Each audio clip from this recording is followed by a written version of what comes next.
همه، در خاورمیانه در پس زمینه این آرامش نسبی، دو غول نظامی در حال آماده شدن برای نبردی نهایی هستند. دو کشوری که در سالهای اخیر همواره در کانون توجه رسانه‌ها بودند. ایران با توانایی‌های نظامی گسترده و اسرائیل با تکنولوژی پیشرفته‌اش هر دو در آستانه یک درگیری بزرگ قرار دارند. ایران و اسرائیل با توانایی‌هایی که هر کدام میتونن به یک فاجعه جهانی منجر بشن، آماده نبردی غیرقابل پیش‌بینی هستند. آیا آماده این تا به دل این نبرد هیجان انگیز برین و ببینین چه قدرت‌هایی در انتظار ماست؟ خطر، هیجان و رازهایی که تا الان نمیدونستین در این ویدیو آشکار میشه. پس با ما همراه باشین تا به اعماق این تهدیدات نگاهی بندازیم.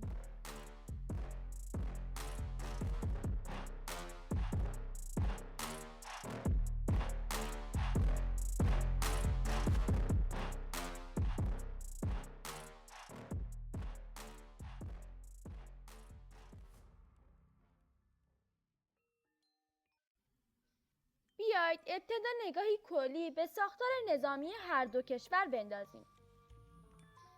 نیروی مسلح جمهوری اسلامی ایران شامل ارتش، سپاه پاسداران و نیروی انتظامیه. ایران به دلیل وسعت سرزمین و منابع انسانی ظرفیت قابل توجهی برای جذب و نگهداری نیروهای نظامی داره. همچنین ایران به ساخت و توسعه سلاح‌های پیشرفته و فناوری‌های جدید مشهوره. نیروهای فعال 523,000 نفرند و نیروهای ذخیره 350,000 نفر. تانک‌ها حدود 2200 تن، مثل تانک‌های ذوالفقار و کرار. جنگنده‌های هوایی حدود 290 واحده، از جمله F-14 و F-4 و سوخو 24 و همچنین 15 زیردریایی با نام‌های کلاس، قدیر و قائم و حدود 7 ناو جنگی و 40 قایق تهاجمی. سیستم‌های دفاعی هم شامل S-300، باور 373 و مرصاده. ایران به دلیل وسعت جغرافیایی و تعداد نیروهاش توانایی‌های گسترده‌ای داره، اما چگونه با قدرت نظامی اسرائیل مقایسه میشه؟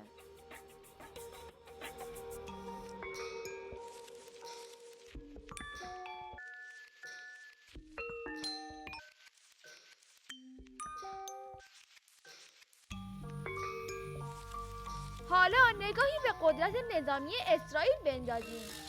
اسرائیل با فناوری‌های پیشرفته و تجهیزات مدرن توانایی‌های خاص خودش رو به نمایش میذاره. تعداد پرسنل فعال حدود 176,000 نفر و نیروهای ذخیره حدود 465,000 نفره. حدود 2800 تانک از جمله تانک‌های مرکاوا و حدود 300 واحد جنگنده هوایی شامل F-35 و F-16 و 6 زیردریایی هسته‌ای کلاس و دلفین و همچنین حدود 5 ناو جنگی و 8 قایق تهاجمی داره. سامانه پدافند هوایی شامل گنبد آهنین، دفاع موشکی آرو و باراکه. اسرائیل با فناوری‌های پیشرفته و استراتژی‌های نوآورانه تونسته قدرت نظامی چشمگیری رو ایجاد کنه.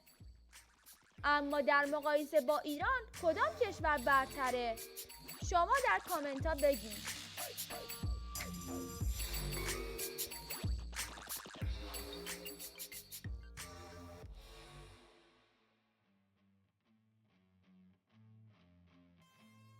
ارتش اسرائیل یا IDF یکی از مدرن‌ترین و پیشرفته‌ترین نیروهای نظامی در جهان به شمار میره.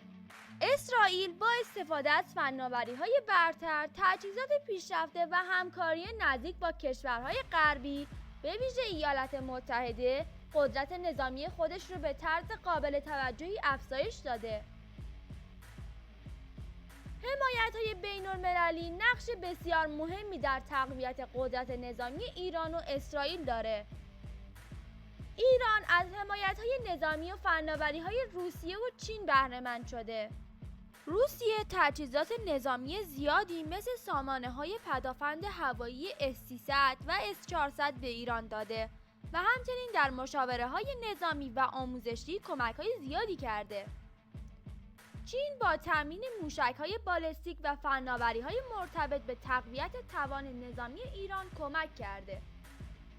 علاوه بر این، ایران از حمایت‌های منطقه‌ای مانند کمک‌های سوریه و گروه‌های مورد حمایت ایران در لبنان برخورداره که به افزایش نفوذ نظامی ایران در این منطقه کمک می‌کنه.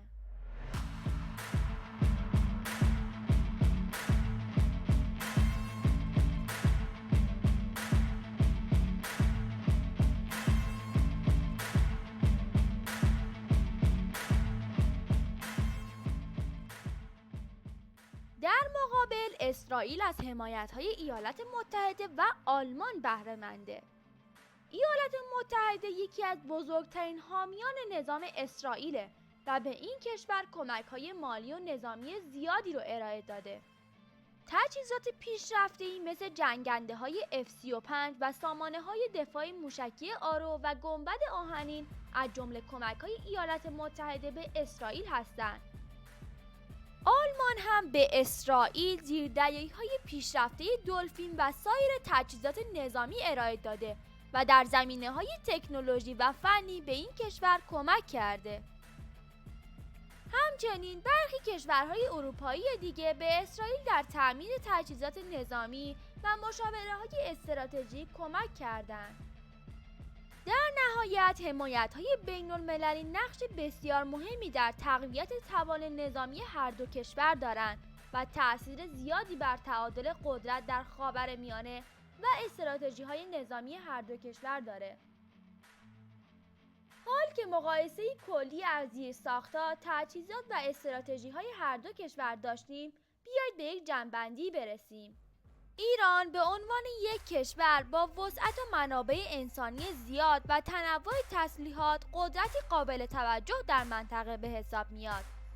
اما اسرائیل با تجهیزات پیشرفته و استراتژی‌های هوشمندانه در عرصه نظامی از برتری قابل توجهی برخورداره.